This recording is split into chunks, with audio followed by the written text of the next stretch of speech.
All right, so we're logged into an A2X account, and in this scenario, we already have QuickBooks and Shopify connected.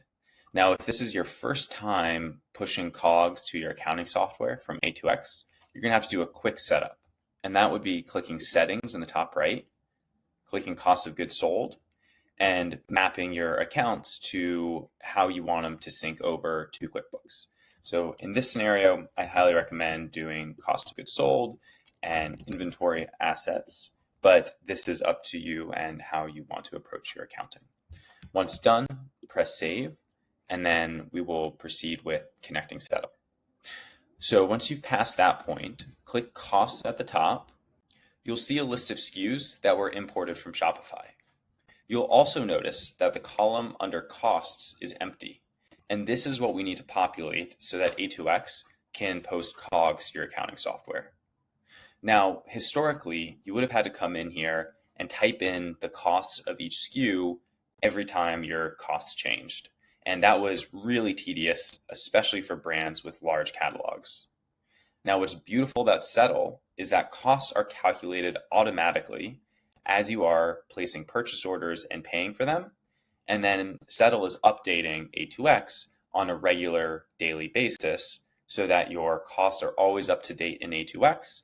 And therefore, that means always up to date in QuickBooks.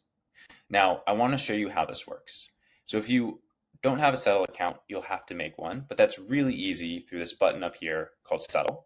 But if you do have a Settle account, which is what we will show you how to do, you can click Sync with Settle, and then you will see a screen where you can authorize straight into the account you already have. In this scenario, we want to press Authorize, and you'll see Settle import the costs directly into A2X. Now that costs live in A2X and are updated on a daily basis, you can scroll to the top, click Payouts, and here we want to refresh these recent payouts so they have the latest costs. So let's click Refresh, and we'll give it a quick second. And now they're ready to post to QuickBooks. So let's take a look at this one. And we can see that the order is ready to send over, and we can press Send to QuickBooks. Also, you'll want to send your cost of goods sold to QuickBooks as well. Once you're in QuickBooks, you're going to go to Reports and then find the Profit and Loss report. I'm looking at an example here in the time period we just synced over. Now, keep in mind, this is test data for this demo, but what you can see here is that A2X has posted the data to QuickBooks. So let's actually dive in to confirm that the COGS were posted correctly.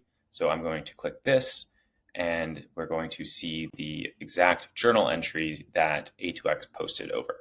So it is right here, and we can dive in and see that they have debited cost of goods sold and credited inventory assets. So that's great. Now let's jump over to our balance sheet. And similarly here, we can see that A2X has posted as well. And we're going to dive into inventory assets. And we can see that A2X has posted, let me just adjust this range real quick. Cool. So this is the journal entry that A2X has posted here. We can look at it more closely, and you can see that they have debited cost of goods sold and credited inventory assets. So as you can tell, A2X is a very powerful tool with posting your accounting data to your accounting software. And what helps augment that in an even better and more powerful way is calculating those costs in Settle.